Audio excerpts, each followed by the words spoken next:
Acho que mulher nasceu pra viver de amor. Só nasceu pra viver de amor.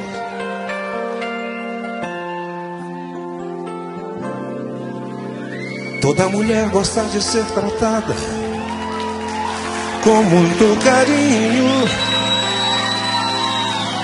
porque o sabor especial de ser amada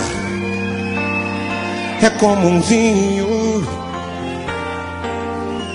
Uma mulher não quer uma cantada, prefere um sentimento com a pessoa certa, a hora exata, no clima do momento.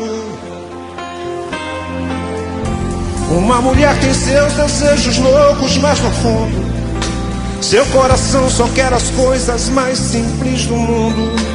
Espera um homem de verdade pra mudar de vez, mudar a sua vida.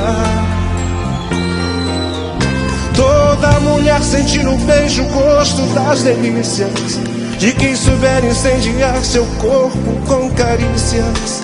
Toda mulher sente saudade do amor que fez, se foi correspondida.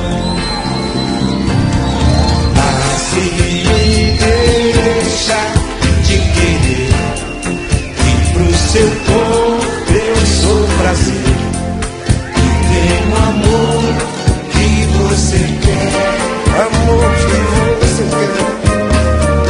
Me diz que eu sou tua paixão, o dono do seu coração, que aceita ser minha mulher, minha mulher. eu vou te amar de um jeito lindo, como orvalho vindo pra molhar a flor. Toda mulher só nasce pra viver de amor.